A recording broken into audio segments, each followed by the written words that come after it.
como pueden ver en estas revistas, ¿verdad? Y dentro de los temas que vamos a cubrir, principalmente es algo sobre herramientas diagnósticas, sobre algo de tratamiento, ya sea farmacológico o no farmacológico, algunas nuevas propuestas y finalmente algún artículo sobre osteoporosis secundaria. Y bueno, empezando por el diagnóstico de osteoporosis, sabemos que el diagnóstico de osteoporosis puede llegar a ser un abordaje que no se realiza de forma habitual, a pesar de que sabemos que en mujeres arriba de los 60, 65 años debería de ser una propuesta a realizarse. Y entonces estos autores que presentan este artículo evaluaron la importancia o el impacto de la evaluación con densitometría ósea de forma habitual como ya parte del sistema de salud en la visita relacionada en visitas relacionadas con osteoporosis. Fue un estudio de cohorte retrospectivo en donde valoraron poblaciones del Servicio Nacional del Seguro de Salud en Corea del Sur y que incluye una gran cantidad de pacientes, 24.000 pacientes, mujeres de 66 años, sin diagnóstico previo de osteoporosis y que tampoco han recibido tratamiento farmacológico activo y que fueron evaluadas entre el 2004 y 2009. Y entonces ellos evaluaron dos periodos de escrutinio de osteoporosis. Durante el periodo 2004 a 2007 no se incluía una densitometría ósea en el tamizaje y posteriormente en el 2007 a 2009 se realizaba un tamizaje con inclusión obligatoria de la densitometría ósea. Y entonces el objetivo del estudio fue evaluar la cantidad de visitas médicas con diagnóstico de osteoporosis si existió algún cambio en los 2 años posteriores al escrutinio y si esto se podía traducir en alguna eficacia preventiva en incidencia de fracturas osteoporóticas con un seguimiento hasta por 10 años. Como podemos ver,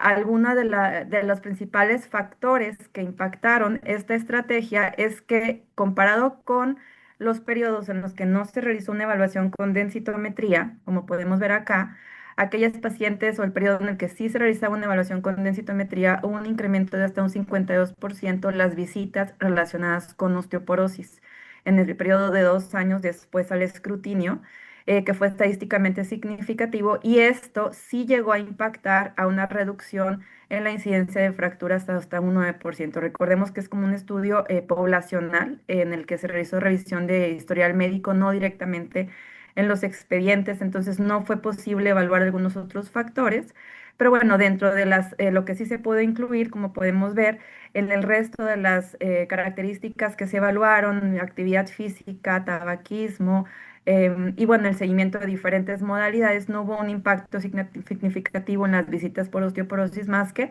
en esta evaluación de densitometría obligada que se hizo en el segundo periodo.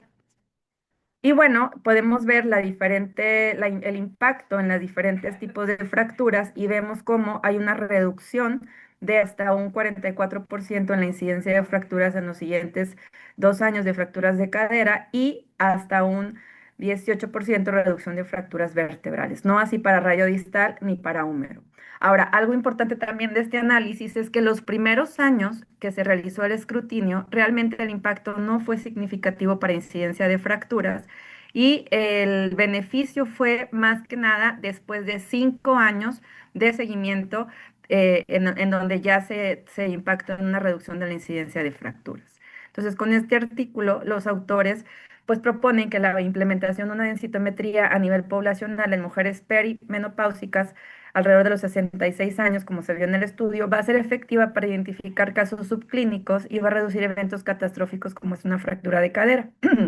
Más que nada, empezando con esta parte diagnóstica, pues el estudio nos va a ayudar o nos resalta el valor predictivo de la densitometría, especialmente en pacientes con índice de masa corporal bajo, que son más susceptibles a la presencia de fracturas. Y algo importante es que existió esta brecha diagnóstica, ¿no? El realizar la densitometría no impactó de forma inmediata, sino que se presentó un retraso de hasta 10 años, de 5 a 10 años para poder prevenir una fractura vertebral y fractura de cadera. Entonces, la propuesta de este estudio es tratar de implementar de forma más organizada un escrutinio obligado en todas aquellas mujeres arriba de 65, 66 años, al menos para la detección, y realizar un seguimiento dependiendo del diagnóstico de estas pacientes. Este segundo estudio es una corte que me pareció muy interesante presentar, ya que en hombres no tenemos mucha información respecto a la incidencia de fracturas, los factores de riesgo para osteoporosis y sobre las principales factores que se pudieran asociar a una mayor pérdida ósea. Y entonces esta es una cohorte pues muy grande que inicia en el año 2000 y que se realizaron evaluaciones cada 5 años con densitometría, con tomografía, con biomarcadores, con seguimiento clínico y riesgo de caídas, y tuvo una finalización del estudio hasta 2024. Es decir, tenemos una cohorte en hombres de hasta 24 años de seguimiento con el objetivo de ir identificando los factores asociados a osteoporosis en esta población. Y vemos cómo se realizaron varios cortes a diferentes intervalos de tiempo, principalmente, como comento, fue un seguimiento a 5 años. Y de esta corte realmente derivaron una gran cantidad de estudios que van impactando en el diagnóstico y tratamiento de osteoporosis en hombres. Entonces, ¿qué fue lo que se encontró? Yo los invito a revisarlo más a profundidad, es un artículo bastante grande, pero dentro de lo que identificaron es que el 71% de todas las fracturas clínicas ocurrieron en hombres de 80 años o más y que en su mayoría fueron resultado de una caída de su propia altura. Realmente en búsqueda de la asociación de la densidad mineral ósea y el riesgo de fractura, pareciera ser que es mucho más evidente esta densidad ósea en el caso de los hombres comparados con las mujeres. Y bueno, en el caso en particular de tipo de fractura, fracturas de muñeca, de antebrazo, el riesgo no va a incrementar con la edad. Generalmente se presentó en hombres más jóvenes, esto pareciera ser similar a las mujeres. Y dentro de los factores de riesgo que detectaron fueron la hipofosfatemia, los inhibidores selectivos de la captura de serotonina y, bueno, la incapacidad de realizar una prueba de prensión en edad temprana como mayor riesgo de fractura de muñeca. Y en el caso de las fracturas vertebrales, la mayoría ocurrieron sin un trauma previo, con una incidencia de 2.2 por 1000 pacientes año, y este sí se va a incrementar con la edad, con una menor densidad mineral ósea y con historia de caídas. Ellos realizaron una identificación de los principales predictores de fractura de cadera que van mucho más allá de la densitometría, y dentro de los factores clave, una edad mayor a 75 años, la pérdida de estatura, antecedente previo de fractura, infarto, medicamentos como antidepresivos tricíclicos o tabaquismo, fueron factores importantes asociados a una menor densidad ósea. Ahora, en la tabla del lado izquierdo podemos ver una relación del T-score en el cuello femoral con la presencia de uno o más factores de riesgo, y en definitiva la presencia de cuatro o más factores de riesgo asociado a una densidad mineral ósea en rangos de osteoporosis con un T-score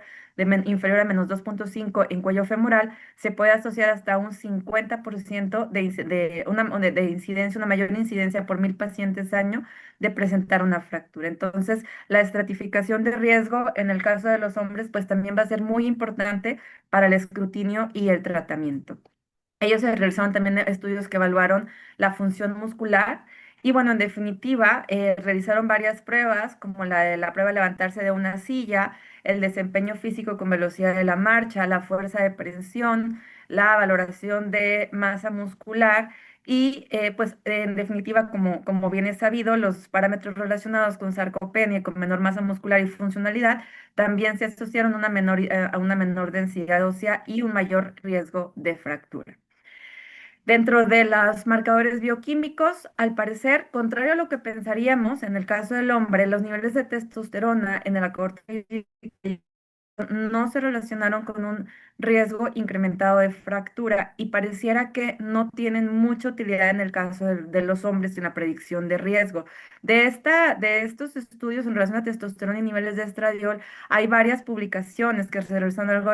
de la corte, y contrario a la testosterona, niveles bajos de estradiol y niveles elevados de SHBG sí pueden ser mejores predictores de pérdida ósea y fracturas comparados con testosterona. En definitiva, niveles de vitamina D son predictores de una menor densidad ósea, mayor riesgo de fractura, y ellos identificaron niveles menores a 15 nanogramos por mililitro.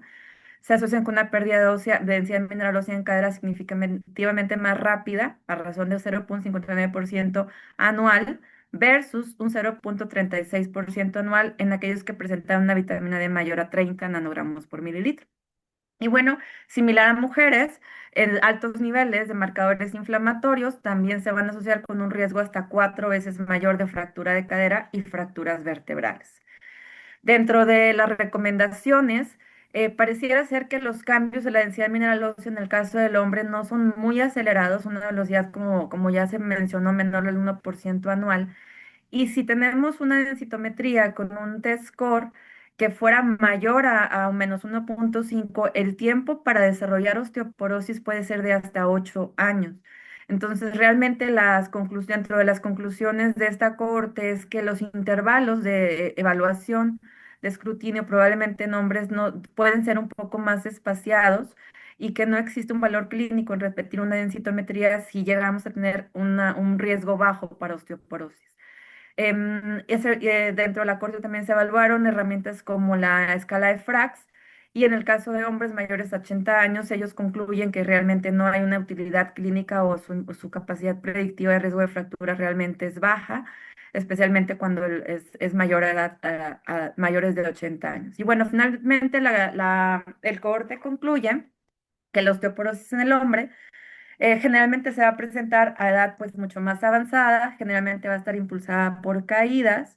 y bueno, debe de compartirse un manejo pues multidisciplinario conociendo los principales factores de riesgo, realizan una evaluación probablemente a una edad mayor comparado con las mujeres y en caso de que presentemos niveles en rangos de bajo riesgo, probablemente el seguimiento no lo vamos a requerir hacer de una forma tan frecuente como normalmente lo recomendamos en las mujeres. Estudios de tratamiento farmacológico que me parecieron importantes. Si recuerdan, el año pasado presenté este artículo que se publicó en el New England, en donde en mujeres con niveles de osteopenia, con test score que pudieran estar incluso valores normales de -1 a -2.5, se evaluó la utilidad de dar dosis espaciadas de ácido zoledrónico con una frecuencia de cada 5 años, ya sea una dosis o dos dosis, una dosis, otra a los 5 años y posteriormente un seguimiento de 10 años, y esto comparado con placebo en la reducción del riesgo de fracturas. Y recordando un poco este estudio que se publicó a principios del año pasado, ellos concluyeron que la administración del ácido zoledrónico, ya sea en una sola dosis o en dos dosis, se asociaba a una mayor reducción de riesgo de fracturas. Entonces, este artículo se publicó a finales del año pasado y es un subanálisis de esta publicación del New England. Y el objetivo fue evaluar si el ácido zoledrónico, ya sea administrado a 5 o 10 años, va a mantener su eficacia a lo largo de la década y si los beneficios podrían variar dependiendo de que algunas características basales o algunos subgrupos de pacientes. Entonces, ¿por qué es importante este estudio? Porque el objetivo fue determinar si una dosificación infrecuente va a ser suficiente para ofrecer protección en mujeres entre 50 y 60 años que no han llegado a rangos de osteoporosis, pero que se encuentran con la preocupación sobre si deberían de realizar algún tratamiento preventivo para no llegar a esta situación de osteoporosis o en la prevención de fracturas. Y entonces el desenlace principal de evaluación fueron la presencia de fracturas vertebrales morfométricas o fracturas osteoporóticas mayores, así como cambios en la densidad mineral ósea. Entonces, esta publicación, recordando un poco las características basales del estudio, fueron mujeres que tenían en edad promedio 56 años, más o menos 3, en su mayoría, pues de origen europeo. Dentro de datos importantes, una pequeña proporción de pacientes ya habían presentado alguna fractura vertebral, no vertebral, que pudiera ser asociada a fracturas por fragilidad, sin embargo, solamente un 18% en el promedio. Y como pueden ver, la densidad mineral ósea, el promedio del test score de cada uno de los grupos, ya sea en columna lumbar o en cadera total, pues incluso se encontraba en rangos de normalidad, ni siquiera en rangos de osteopenia, y aún así las pacientes fueron candidatas a participar en el estudio. Ahora, si comparamos el riesgo de fracturas morfométricas vertebrales versus placebo, se dividió el análisis en dos periodos. El primer periodo de 1 a 5 años y el segundo periodo entre los 5 y 10 años. Entonces, si pueden observar, en el periodo de 0 a 5 años no existe una diferencia significativa comparado con placebo en la reducción de riesgo de fracturas morfométricas vertebrales. Sin embargo, cuando ya hacemos un mayor seguimiento de las pacientes, a partir de los 5 años, sí se presenta una reducción de forma importante en el riesgo de fracturas. Vemos de un 58% en aquellas pacientes que recibieron las dos dosis de ácido zoledrónico y un 57% en aquellas pacientes que recibieron una sola dosis seguido por placebo, es decir, un 50% bastante significativo en reducción, incluso en mujeres, como mencionábamos en la población estudiada, que no presentaban rangos de osteoporosis ni alto riesgo de fractura al momento de la inclusión del estudio. Dentro de otras variables evaluadas, vemos la incidencia acumulada de las primeras dos gráficas, como vemos acá, y de fracturas osteoporóticas mayores. Y vemos un tiempo de seguimiento como en los primeros 5 años, similar a las fracturas vertebrales morfométricas, no se alcanza una diferencia estadísticamente significativa en la reducción de riesgo. Sin embargo, igual que con fracturas vertebrales morfométricas, a partir del 5.º año podemos ver que los grupos de ácido zoledrónico, ya sea en una dosis o dos dosis, sí pueden presentar una reducción de forma importante con una mayor cronicidad. De igual forma, vemos estos diagramas de la probabilidad de presentar cualquier fractura, comparando los grupos, ya sea integrado por los diferentes rangos de edad, el riesgo estimado de fractura a 10 años, la densidad mineral ósea a nivel de la columna lumbar o la densidad mineral ósea a nivel de la cadera total. Y vemos que en la zona gris, que corresponde a placebo, la probabilidad de presentar cualquier fractura es significativamente mayor en cada uno de los grupos, con una mayor reducción en los grupos de ácido zoledrónico 1 y 2 dosis, haciendo los subanálisis independientemente del T-score en cadera y en columna, independientemente de la edad en la que se dio el tratamiento y obviamente a mayor riesgo de fractura se incrementa la probabilidad de fractura. Sin embargo, esa reducción de riesgo en los grupos de tratamiento también fue menor comparado con placebo. Dentro de la estratificación por grupos, a mí me llamó la atención que, como pueden observar, la P de interacción es no significativa en la mayoría de los grupos, que significa que no este beneficio en reducción de fracturas al grupo en particular, a excepción de estas dos poblaciones, en donde pareciera ser que aquellas con un índice de masa corporal más bajo podrían tener un mayor beneficio en la reducción de riesgo, en el caso de aquellas que recibieron las dos dosis de ácido zoledrónico, y también pareciera ser que existen algunas diferencias en cuanto a la edad,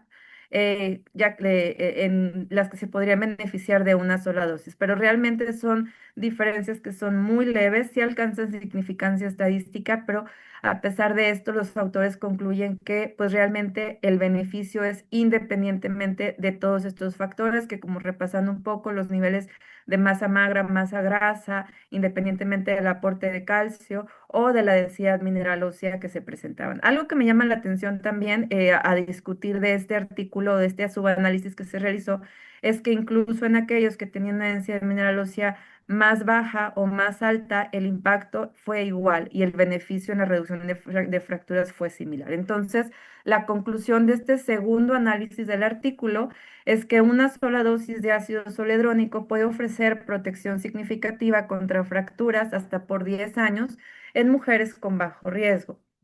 Este beneficio no va a depender de los cambios en la densitometría, por lo que el monitoreo de la densitometría o de la densidad mineral ósea probablemente no se recomiende de forma tan frecuente cuando se recibe este tipo de esquema. Es decir, se podría valorar un tratamiento preventivo y probablemente con densitometrías, pues tal vez cada 3 o cada 5 eficiente, ya que como se realizó este subanálisis, cambios en la densidad no impactaban en la reducción de riesgo. Y bueno, este es uno de los primeros artículos que proponen que el solendronato con dosis infrecuentes se podría perfilar como una opción costo efectiva y atractiva para aquellas mujeres que se encuentran preocupadas por su riesgo de fractura a largo plazo. Entonces, como continuación de este estudio, se tiene planeado realizar una extensión también para evaluar la eficacia de estas dosis por hasta 20 años de seguimiento y pues tener conclusiones más importantes en este grupo de pacientes. Otro de los estudios que me parecen también bastante novedosos fue este, que fue publicado en Lancet Diabetes, Y bueno, es un estudio que es con romosozumab. Si recordamos, el tratamiento con romosozumab de forma habitual se da con ciclos de una vez al mes hasta por 12 meses y generalmente se recomienda un tratamiento secuencial con denosumab. Sin embargo, hay algunas situaciones en las que el romosozumab no puede continuarse por los 12 meses o que nos podría limitar su uso. Por ejemplo, por el costo, es un tratamiento que es, pues más, es de las opciones más de costo más elevado comparado con otras terapias para osteoporosis, la aplicación mensual y bueno, está esta advertencia de riesgo cardiovascular donde existen ciertas poblaciones que podrían no verse beneficiadas de este tratamiento. Y entonces la hipótesis de los autores es valorar si un curso más corto de tratamiento con romosozumab podría ser tan eficaz como el esquema estándar de 12 meses. Entonces, es un estudio que, como podemos ver, incluyó 188 mujeres que fueron evaluadas y que finalmente se eligieron 50 pacientes que fueron aleatorizadas, 24 de ellas a un tratamiento de 3 meses con romosozumab 26 pacientes que fueron tratadas con 12 meses de romosozumab. Y que aquellas que fueron tratadas con romosozumab durante 3 meses se les dio una continuación de su tratamiento con denosumab cada 6 meses. Como desenlace primario, el objetivo fue evaluar el cambio en la densidad mineral ósea en cadera total y los marcadores de recambio óseo. Que bueno, ojo, como observación de este tipo de estudio y a lo mejor algo criticable es que el estudio no va a tener el poder estadístico para predecir fracturas, como son los estudios grandes que tenemos para romosozumab, y probablemente sea una de las limitantes de las conclusiones. Vemos al lado izquierdo las características de las pacientes, en promedio una edad de 69 años, en su mayoría, el 100% fueron mujeres, al menos la mitad de ellas historia de fracturas por fragilidad y una cuarta parte de ellas con tratamiento con bifosfonatos. Vemos, comparado con los estudios que conocemos con romosozumab, estos pacientes tenían un test score promedio de un -2.2 en cuello femoral y en cadera total 1.8 y en radio distal -2.0. En columna -1.8. Si se fijan, son pacientes que comparado a la población de muy alto riesgo que se incluyó previamente, pues no entran dentro de la categoría, sin embargo, pues nos van a dar conclusiones importantes. Y bueno, ¿qué podemos ver del lado derecho? Vemos las gráficas en las que evaluaron los cambios en la densidad mineral ósea en el seguimiento en los dos grupos. Y como pueden ver, a nivel de cadera total y cuello femoral, vemos que son prácticamente iguales. Aquellas pacientes que recibieron los 3 meses con romosozumab seguido de denosumab, comparado con aquellas que continuaron los 12 meses del tratamiento completo. A nivel de columna lumbar, pareciera ser que el grupo de 3 meses alcanza un cambio en densidad mineral ósea ligeramente menor comparado con aquellas de los 12 meses, sin embargo, esto no logró la significancia estadística. Y bueno, finalmente aquellas que recibieron el tratamiento 3 meses en radio distal tuvieron una pequeña disminución de la densidad ósea en los primeros 3 meses y la cual se va a recuperar al momento que se les inicie el tratamiento con denosumab, cosa que no va a pasar en aquellas pacientes que recibieron el tratamiento continuo por 12 meses con ROM. Dentro de las características podemos ver los cambios porcentuales de la densidad mineral ósea entre los dos grupos y como puedes ver es una diferencia que es no significativa. Realmente en cadera total fue una diferencia del 0.4%, a nivel de cuello femoral fue una diferencia de 1.3% y columna lumbar de 1.8% la diferencia. Y de forma adaptada podemos ver la comparación entre los dos grupos donde realmente pareciera ser que el beneficio podría ser similar, al menos con esta evaluación que es en la densidad mineral ósea y los marcadores de recambio. Ahora, en marcadores de recambio, obviamente, como es esperado, en aquellas pacientes que se les va a dar el denosumab a partir del tercer mes, va a haber una supresión de forma importante en los cetelopéptidos y el propéptido 1 de la colágena tipo 1, perdón. Entonces, como conclusiones del estudio, pareciera ser que 3 meses de romosozumab seguido de 9 meses de denosumab parecen ser no inferior a 12 meses de romosozumab en el aumento de la densidad mineral ósea en cadera total, que fue el objetivo principal del estudio, que los cambios tanto en cuello femoral, columna lumbar y radio distal son similares entre ambos grupos, Podemos observar los marcadores de recambio óseo que en los primeros 3 meses se mantienen de forma similar y posteriormente una supresión marcada al momento de iniciar el denosumab. Y bueno, los mayores incrementos de la densidad mineral ósea ocurren en los primeros 6 meses de tratamiento, por lo que el beneficio adicional en un grupo extendido de 12 meses podría ser un poco más modesto. Y bueno, la propuesta de esta intervención en este grupo de pacientes es que tal vez al acortar el tiempo de exposición del fármaco se podría mitigar potencialmente el riesgo de eventos cardiovasculares adversos asociados al uso prolongado. Obviamente esta última parte es una propuesta, no es algo que fue evaluado por los autores. Y bueno, como limitante yo le agregaría el tema de que no se evaluó incidencia de fracturas, lo cual pues sería el que nos interesa. Y la segunda limitante que yo comentaría es que la población no fue una población de muy alto riesgo, si bien el 50% tenían el antecedente de fracturas vertebrales. Los test scores con los que se inició el tratamiento sí fueron diferentes a los estudios originales. Pero bueno, a final de cuentas, en este estudio de un solo centro, se propone que el esquema cortado podría reducir costo, carga de inyecciones, ampliar el acceso a esta terapia sin comprometer la eficacia terapéutica. Pasando un poco a evaluación de tratamientos, también la doctora Felicia Cosman y su equipo también tienen este estudio, fueron dos estudios que voy a presentar, que es una evaluación del estudio Active para avaloparatide y de los estudios Frame, como lo vamos a ver en el siguiente estudio. Y bueno, a nosotros como clínicos nos interesa mucho saber cuando iniciamos un tratamiento para osteoporosis, a lo mejor poder adelantar cuánto tiempo vamos a mantener el tratamiento o dependiendo de mi nivel de test score basal, cuál es la posibilidad que yo tengo de ofrecer a mi paciente el alcanzar una densitometría con un test score superior a -2.5 ya en rangos de osteopenia. Y justo estos dos artículos que voy a presentar nos ayudan un poco a predecir esta probabilidad de alcanzar un test score en rangos de osteopenia. Este primer estudio fue una evaluación del ensayo clínico Active de 18 meses de tratamiento con avaloparatide, teriparatide o placebo, y del Active Extend, que después de completar los 18 meses, los pacientes con avaloparatide se continuaron con alendronato. Especialmente los pacientes con teriparatide ya no se les dio un seguimiento. Y entonces la población fueron mujeres posmenopáusicas con score en su mayoría inicial menor a 2.5 en cadera total en un 23% y un 74% en rangos de osteoporosis en columna lumbar. Entonces, se utilizó un modelo estadístico de regresión logística para determinar los umbrales de test score basal que podrían predecir que el 50% de las pacientes pudieran alcanzar esta meta de test score en rangos de osteopenia.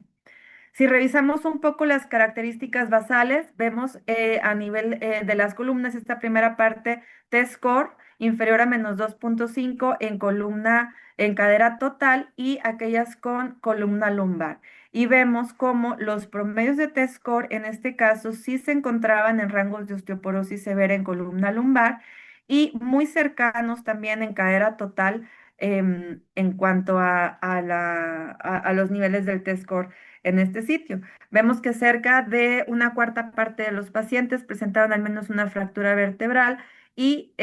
una cuarta parte fracturas no vertebrales, con una edad promedio de inclusión en el estudio de alrededor de 70 años. Ahora, esta gráfica representa la probabilidad de presentar un test score o de lograr este test score superior a -2.5 en la primera parte en cadera total y del lado derecho en columna lumbar en los primeros 18 meses de tratamiento con avaloparatide, teriparatide o placebo en el estudio Active. Y podemos ver las tres líneas de comparación. En la línea punteada gris es el placebo, la del medio, que es en celeste y una punteada más ancha, es teriparatide, y la línea verde es avaloparatide. Y podemos ver también que en promedio la posibilidad de alcanzar un T-score en cadera total tendríamos que tener alrededor de un -2.3 o un -2.2 en el caso de avaloparatide y teriparatide para alcanzar la normalidad y que en el caso de la columna, incluso T-score alrededor de -3.3 y -3.4 podríamos buscar o podríamos conseguir que este 50% de las pacientes logran un test score en rangos de osteopenia, lo cual es bastante prometedor. Ahora, si las pacientes se continúan con ácido alendrónico después del operativo, lo que es la importancia de la terapia secuencial, incluso aquellas pacientes que presentaban un test score alrededor de -3.5, y que se inició avaloparatida y que posteriormente continuaron con ácido alendrónico, lograron hasta en un 50% el test score superior a -2.5 en columna lumbar, y aquellas con alrededor de un -2.7 en cadera total son las que lograron pues este beneficio. Entonces, nos ayuda a ir perfilando un poco a los pacientes que podrían tener una mejor respuesta si consideramos un tratamiento anabólico de primera línea antes de pasar a un antirresortivo.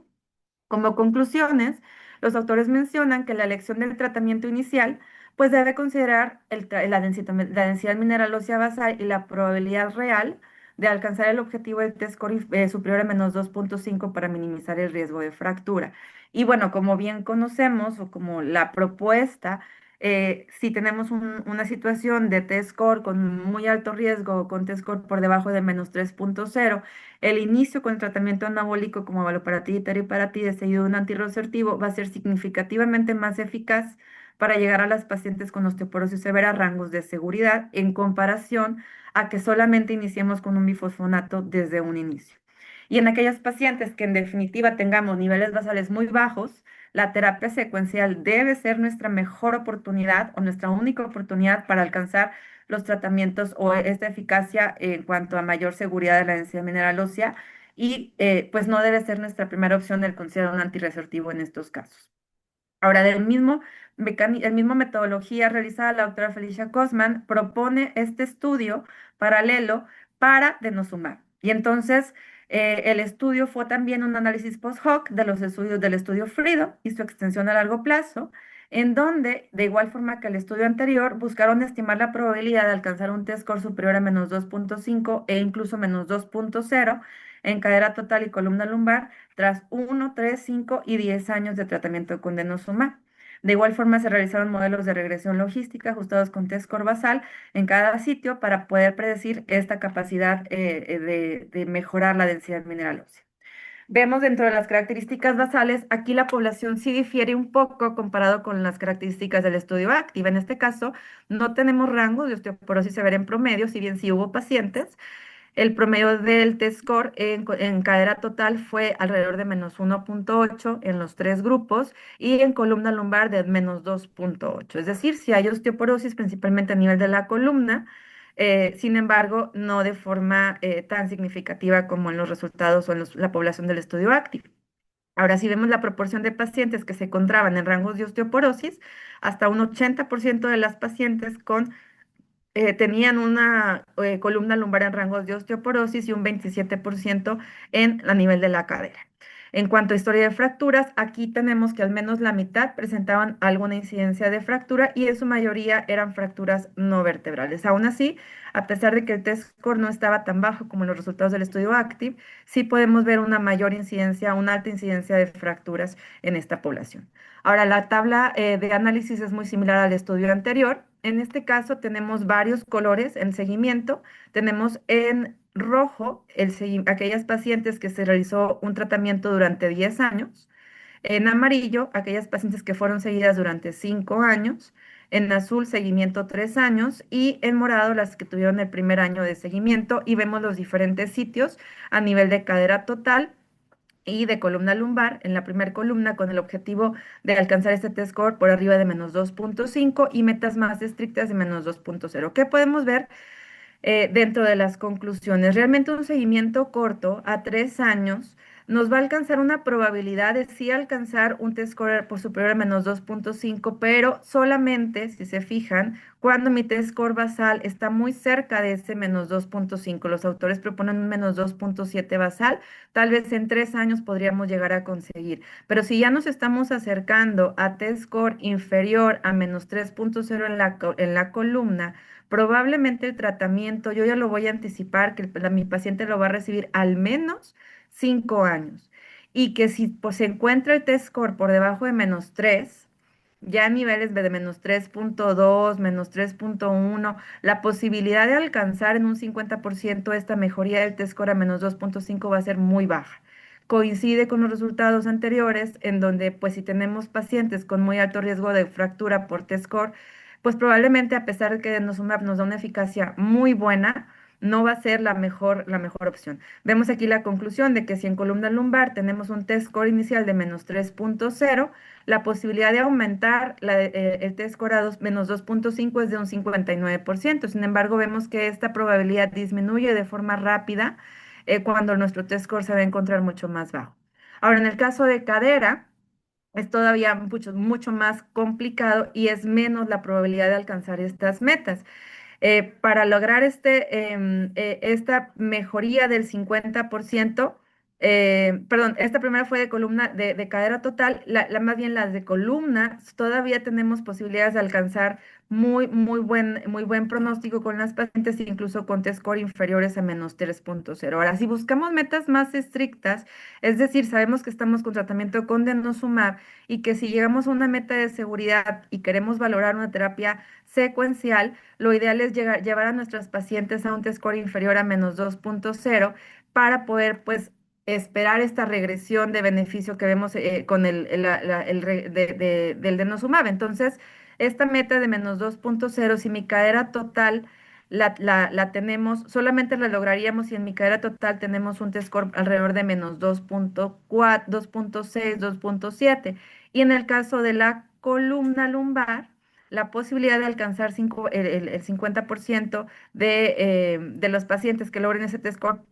por arriba de -2.0, sí lo podemos llegar a conseguir con 10 años, incluso con test scores alrededor de -3.4 aproximadamente. Entonces, tenemos un umbral que aún y que no se están iniciando tratamiento con anabólico de primera instancia, la posibilidad pues es bastante buena, pero muy seguramente va a ser con un tratamiento prolongado en estas pacientes. Vemos, esto es una tabla más parecida a lo que les presenté, pero ya de forma desglosada, donde vemos el T-score basal y los autores lo dividieron en -2.7, -3.0 y -3.5 con seguimientos de 1, 3, 5 y 10 años, con la posibilidad de alcanzar estos T-scores meta de -2.5 y -2.0, tanto en cadera total como en columna lumbar. Y vemos como en columna lumbar las posibilidades pues obviamente son mucho mayores, incluso con T-scores más bajos. em, Sin embargo, con un seguimiento pues mayor, al menos de 5 a 10 años son los que nos van a dar más de un 80 o un 90% de posibilidades, especialmente cuando tenemos un T-score alrededor de -3.0, pero si se encuentra por debajo de -3.5, esta probabilidad pues se va a reducir a un 35% en el caso de seguimiento por 5 años y un 66% en un seguimiento por 10 años. Entonces, bueno, son factores a considerar en el inicio de tratamiento. Con este artículo se concluye que la probabilidad de alcanzar un T-score no osteoporótico mediante tratamiento con denosumab depende estrictamente de nuestro T-score inicial y del sitio de esqueleto analizado, y que va a ser significativamente más probable alcanzar las metas en columna lumbar que en cadera total, como sabemos por el tipo de hueso, donde en cadera total va a predominar el hueso cortical, que va a tener una respuesta más reducida. Ahora, en el caso de denosumab, sabemos que incluso el tratamiento prolongado, hasta por 10 años, sí nos va a incrementar de forma significativa las probabilidades de éxito, especialmente en aquellas pacientes con osteoporosis más severa. Entonces, en cuanto a los niveles mínimos, más o menos en cuanto a predicción, si queremos como predecir en qué pacientes mi tratamiento podría ser corto por 3 años o en quienes voy a buscar un tratamiento prolongado, por ejemplo, a 10 años, en pacientes con test scores que tengan incluso -3.1 en columna y -2.8 en cadera, sí va a existir un 50% de posibilidades de lograr una mejoría de la densidad a 3 años. Y en el caso de cadera total, en valores incluso -3.7 en columna y -3.0 en cadera, nos van a dar esta posibilidad a los 10 años en un 50% de las pacientes. Pasando a algunos artículos que me parecieron novedosos, como una nueva propuesta de tratamiento a lo mejor para futuro, hay dos artículos que me llamaron la atención. Uno es una nueva línea de enfoque terapéutico que empieza a surgir en los últimos años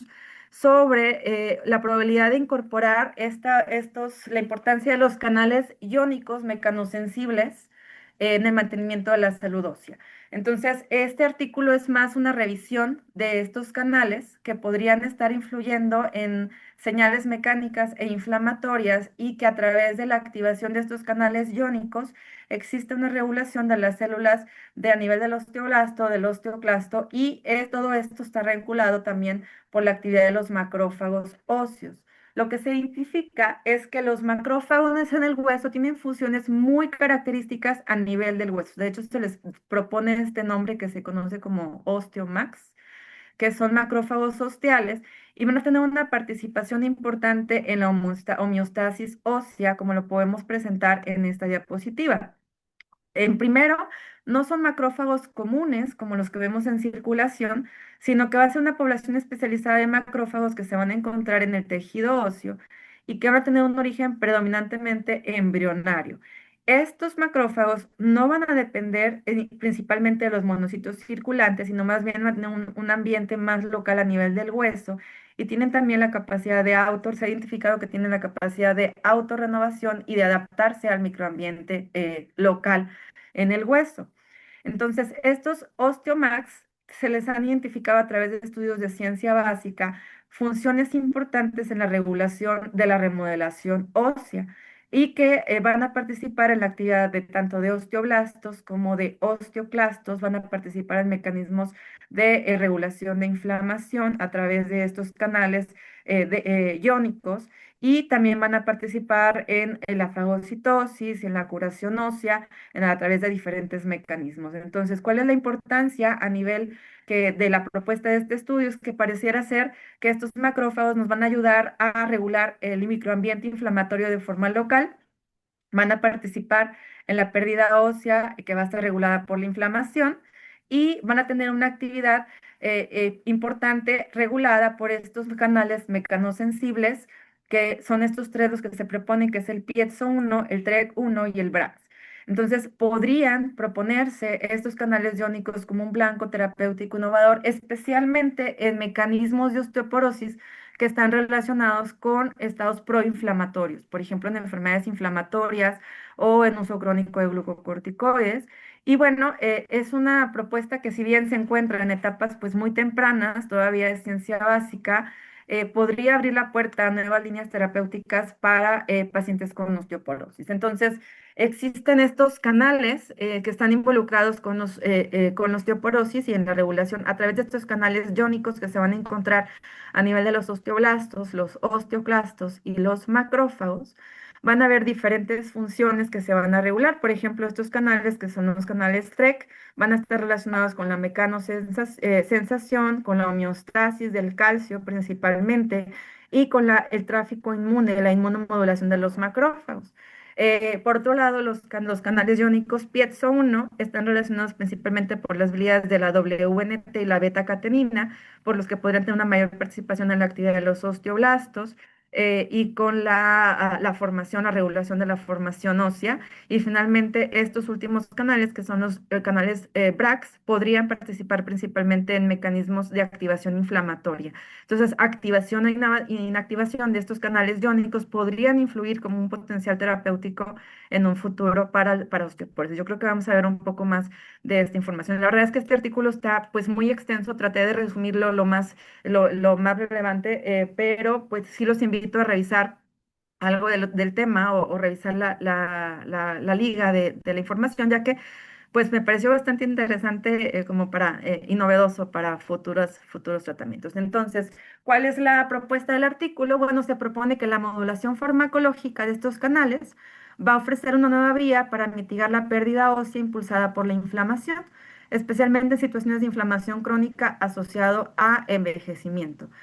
que podría ser también un apoyo para mejorar la densidad ósea al estimular directamente la actividad osteoblástica, como lo mencioné, estos canales piezo que tienen regulación a través de las vías del WNT. Y bueno, vías terapéuticas que vayan dirigidas a los osteomax, podríamos participar en la regulación central de la remodelación ósea y el microambiente inflamatorio en el hueso. Como limitaciones, bueno, actualmente no tenemos evidencia clínica aplicada en humanos, solamente estamos con estudios in vitro, es un estudio bastante de ciencia básica con una propuesta y bueno, abre la puerta para realizar investigaciones futuras y validar pues si esto podría ser una propuesta con eficacia y seguridad de tratamiento en aplicación clínica.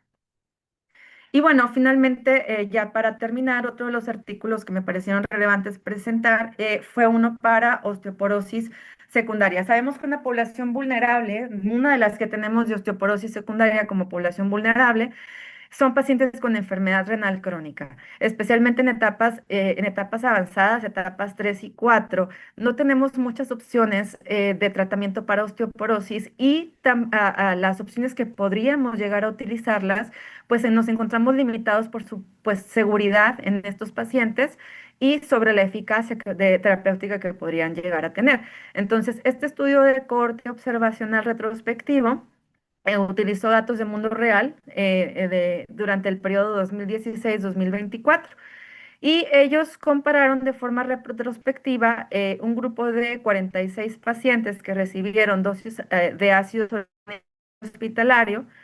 ajustada a función renal, comparado con 98 controles también de pacientes con enfermedad renal y que no recibieron tratamiento con ácido hialurónico, pacientes que fueron hospitalizados por fractura de cadera.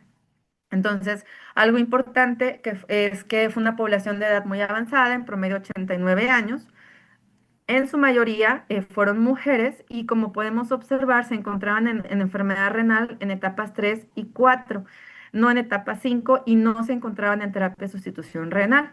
Entonces, todos estos pacientes se les dio un tratamiento preventivo con paracetamol, una suplementación con calcio y vitamina D. Y vemos del lado derecho cómo fueron y la inclusión de estos pacientes. Se clasificaron en aquellos que habían o que utilizaron el ácido soledrónico intrahospitalario y aquellos que nunca habían utilizado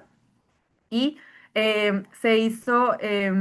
una inclusión de aquellos pacientes que tenían una vitamina D por arriba de 20 nanogramos por mililitro, que tenían una depuración de creatinina inferior a 35 mililitros por minuto y que fueron hospitalizados por fractura de cadera, que no presentaron hipocalcemia postoperatoria y que tuvieran suficiente información clínica para hacer la evaluación de los desenlaces del estudio. Fueron excluidos aquellos en los que no fue una cirugía de cadera el motivo del internamiento o que tuvieran alguna fractura no por fragilidad, sino más bien fracturas patológicas, pacientes jóvenes menores a 50 años o en los que no se contaba la información clínica para poder hacer todo el análisis, pues fueron excluidos, ¿no? Entonces se realizó esta clasificación y finalmente pues se concluyó a estos 46 pacientes que recibieron el ácido zoledrónico comparado con 98 pacientes que no recibieron el tratamiento. Para observar en cuanto a los desenlaces, este fue un estudio más de seguridad que de eficacia para valorar si sería seguro el administrar este tratamiento en población pues de muy alto riesgo de presentar alguna complicación asociada al ácido zoledrónico. Y como sabemos, las dos complicaciones que son muy importantes y que son de preocupación son que presentan un mayor deterioro de la función renal o que pudieran presentar alguna hipocalcemia transitoria durante o en los primeros días después de la administración del tratamiento. Y como podemos ver, en los 5 días posteriores al tratamiento, la tasa de filtrado, o más bien la creatinina sérica, se mantuvo de forma similar en aquellos pacientes que recibieron el tratamiento comparado con aquellos que no fueron tratados con ácido zoledrónico. Y en cuanto al calcio, sí como es bien esperado, presentaron niveles de calcio ligeramente menores comparado con aquellos que no recibieron tratamiento con ácido zoledrónico, pero en su mayoría fueron hipocalcemias leves en rangos de 8 a 8,5 miligramos por decilitro y que no se presentaron datos de hipocalcemia severa o sostenida, que sería una de las situaciones de preocupación en pacientes con esta función renal.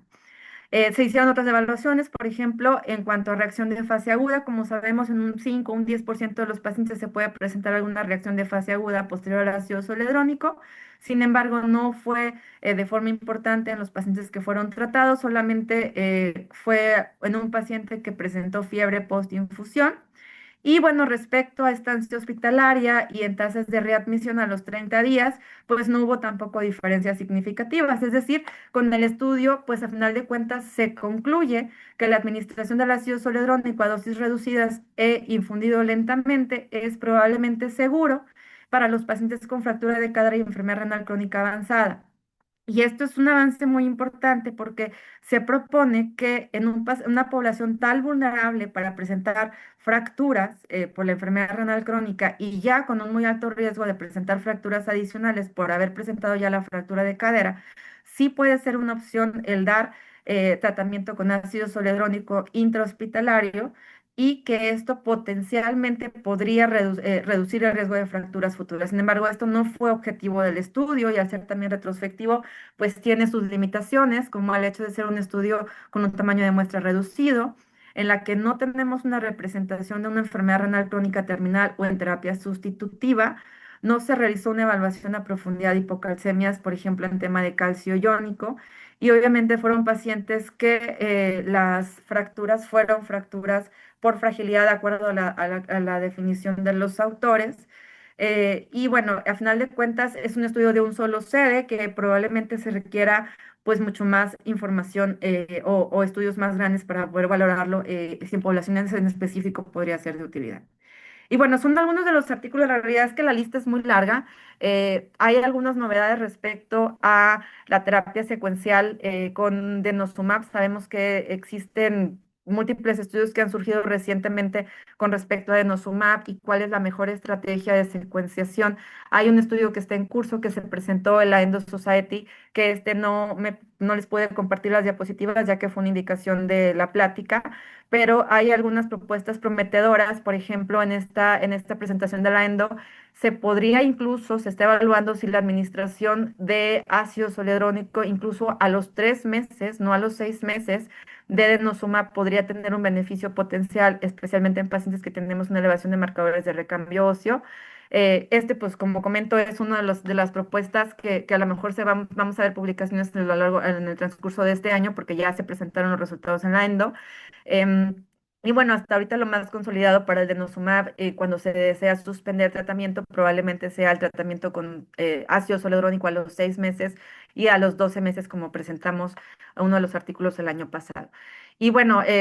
la realidad es que, como comento, la lista fue grande, fue algunos de los que quise seleccionar que por tema de tiempo, para no extenderme más y dar un poco de pie a preguntas y a la discusión, fueron los que me parecieron más relevantes y bueno, pues quedo a la orden para discutir algunos comentarios y conocer su opinión también respecto a los artículos.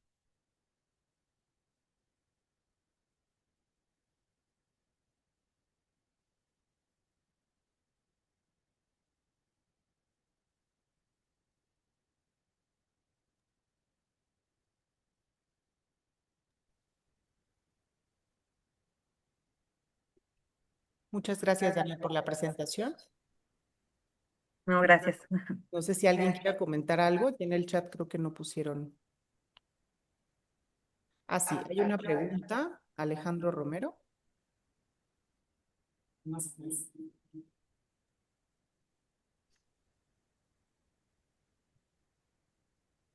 En el primer trabajo presentado, el tamizaje fue en mujeres a los 66 años. ¿No es una edad avanzada para realizar un tamizaje? Bueno, sí, es una propuesta que se hizo, como comenté, en Corea, donde si bien la recomendación, si revisamos las recomendaciones de las sociedades de endocrinología y de enfermedad ósea, la recomendación en mujeres varía de entre los 60 y los 65 años para realizar un tamizaje, ya que pues es lo esperado en la mujer posmenopáusica, que se puede llegar a presentar el riesgo después de 10 años de la posmenopausia. Entonces, realmente la recomendación está acorde a lo que nos dicen las guías. Aquí la diferencia de la propuesta que ellos dan es que si bien tenemos actualmente la recomendación, no es como digamos, un estudio habitual que se tenga que realizar en todas las mujeres, sino más bien es considerar como este escrutinio. Y ellos proponen que ya se incluya parte del sistema de salud y es lo que vino a hacer la diferencia. Es un estudio con muchas limitantes, porque es un estudio, a final de cuentas, retrospectivo, que no fue directamente con revisión de expedientes o revisión de cada uno de los centros, sino más bien vieron que si el incluir la densitometría, pues podría ampliar la detección temprana y pareciera ser que sí. Al menos lo que se vio es que se realizaron más visitas por diagnóstico de osteoporosis y que a largo plazo, después de 5 o 10 años, sí hubo una reducción de fracturas. Lo que no se puede ver, y es algo criticable del estudio, es, por ejemplo, si recibieron tratamiento para osteoporosis o qué tratamiento recibieron o con qué frecuencia lo recibieron. Y esta es una limitación que incluso lo comentan los autores. O sea, al final de cuentas, como comento, es un estudio poblacional, pero la edad, a final de cuentas, está acorde a las recomendaciones actuales de escrutinio en mujeres para sospecha de osteoporosis. Exacto. También mencionan sobre el trabajo de la función renal disminuida Sí, claro. de pacientes de casi 90 años, que fueron 40, que fue muy interesante, pero fue demasiado selectiva. Sí, sí, sí. Es que en tema de osteoporosis y enfermedad renal, también es donde yo creo que nos encontramos muy limitados. Realmente el tema del uso, por ejemplo, el ácido solerónico, honestamente, yo no lo tengo mucho en el radar por el riesgo de hipocalcemias. En pacientes que tienen tasas de filtrado menores a 30, ni denosumab ni el ácido solerónico entrarían en primera opción. Hay algunos estudios hace algunos años que se presentaron con ácido risedrónico o con ácido alendrónico con medias dosis que podrían ser potencialmente seguros. Pero lo novedoso de este artículo es que los autores pues se aventuraron a ver qué pasaba con el ácido soledrónico. Y no solamente es población muy vulnerable para presentar una complicación, como se ve en el estudio, las edades alrededor de los 80 a los 90 años, que dices tú, bueno, pues a lo mejor en un centro acá no lo daríamos, y a final de cuentas fue un estudio retrospectivo que en algunos sitios se animaron a que sí se diera, y bueno, fue de mucha utilidad que aunque tenga sus limitaciones por ser un estudio retrospectivo, lo que a mí me deja de conclusión es, bueno, si yo tengo un paciente, independientemente de la edad, que se encuentra a lo mejor en este grupo y que tiene una tasa de filtrado glomerular reducida, pero está ingresando por una fractura de cadera, probablemente yo le voy a dar el ácido soledrónico ajustado por su función renal, al menos con este estudio yo me respaldo de que la posibilidad de una complicación es baja. No podemos ver eficacia, o sea, este estudio no fue de eficacia, entonces realmente a largo plazo no podemos ver si esto se traduce en una menor incidencia de fracturas, a lo mejor valdría la pena hacer algo más en extenso, pero a final de cuentas sí nos está dando un poco más de confianza respecto a seguridad y que si mi paciente yo ya lo tengo internado, controlado, lo tengo en muy alto riesgo porque se fracturó la cadera, aunque tenga 85 años, pues se le puede dar. Lo voy a vigilar a final de cuentas. Eso es lo que nos deja este artículo. Sí, es mejor eso que dejarlo sin manejo, ¿no? Sí, Y bueno, sí disminuyó el calcio, pero pues poquito. moderado, sí, de Moderado y 8,8 a vigilado, 8,2. vigilado. O sea, entonces, digo, sabiendo que puede pasar, a lo mejor más que la función renal casi no se movió. Entonces, digo, son pacientes ya muy vulnerables de su función renal y no se movió su calcio, digo, su creatinina y el calcio si bien bajó, pero pues están internados, los puedes manejar con algo de suplementación y con una vigilancia adecuada y yo creo que eso sí es mucho mayor, porque pues, al final de cuentas, se internaron por fractura de cadera. Exacto. Otro estudio bastante interesante que ahorita podemos pues aplicarlo o que nos puede estar pasando mucho en la práctica privada es el uso de romosozumab, Veniti los 3 meses y después pasarlos a Prolia, ¿no? O sea, sí tenemos pacientes que por cuestiones económicas o solo alguna reacción adversa, me pasó con una paciente que tuvo mucha cefalea, se pasó a Prolia y la verdad es que sí tuvo una ganancia significativa al año en su densitometría ósea. Pero bueno, en este estudio comprobamos que para algunos pacientes sí, para algunos no, y también tiene sus factores Sí, asociados de en hecho, esta ese población. es uno de los estudios que yo quería saber la opinión de en general de ustedes, porque yo tengo mis reservas a favor y en contra también, porque sí puede ser potencialmente, pero tiene sus limitaciones. O sea, fue un estudio donde la población, como comenté, no fue de muy alto riesgo, no fue una población que tenía una muy alta incidencia de fracturas, como los estudios, es que fue el estudio ARC, ¿verdad? El que se incluyó para Romosumab. Entonces, en el estudio ARC eran población de muy alto riesgo, tenían test scores pues muy bajos y aquí no tenían estos rangos. Entonces, la eficacia, no podemos extrapolar a que el hecho de que la densidad les haya ido igual la reducción de riesgo de fracturas les vaya a ser igual. Entonces, esa es la parte que yo estoy un poquito más en limitación. Em, Pareciera ser que sí, pero bueno, obviamente por ser un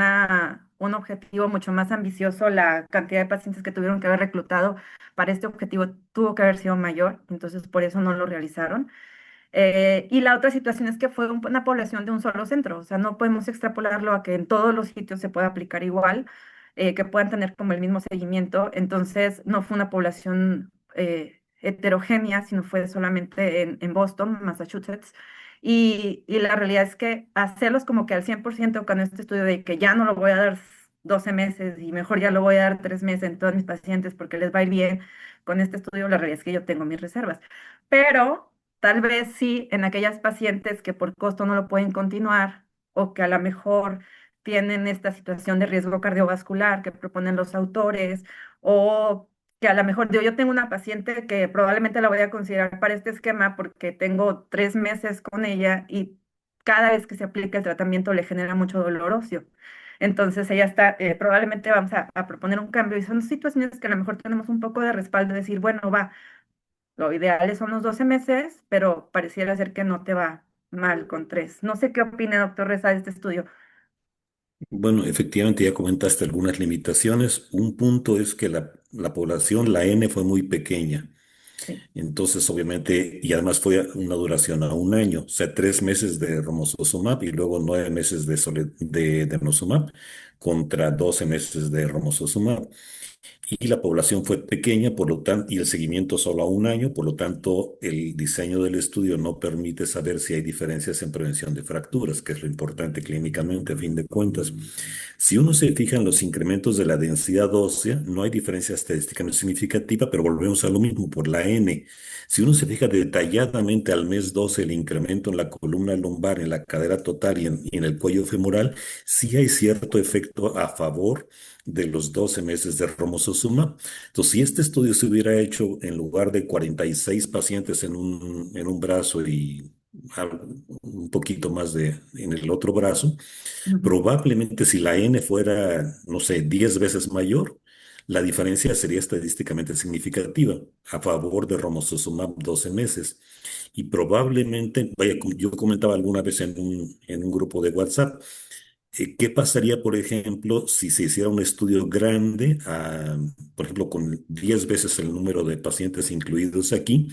Y en lugar de hacerlo a un año, que se hiciera un estudio a 5 años, por ejemplo, 3 meses de romosozumab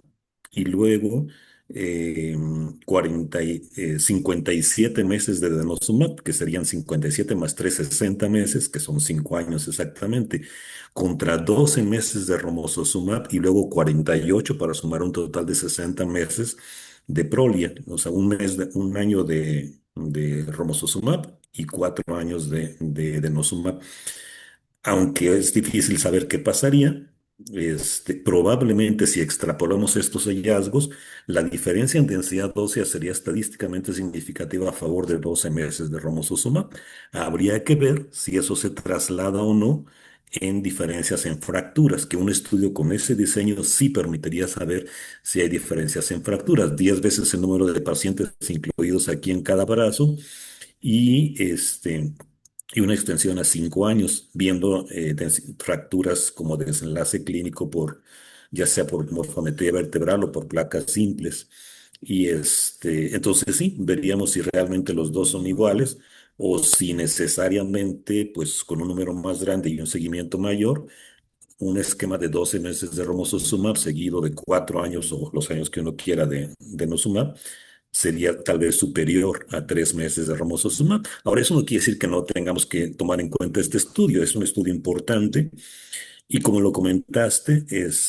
una opción sería para alguien que tenga de veras pánico del supuesto efecto en el pequeño incremento o moderado incremento en el riesgo de problemas cardiovasculares asociados supuestamente a romosozumab. Entonces, si alguien tuviera, por ejemplo, una edad de, no sé, 88 años y tuviera cierto riesgo, aunque no tuviera antecedente de un infarto miocárdico ni un evento vascular cerebral en ningún momento de su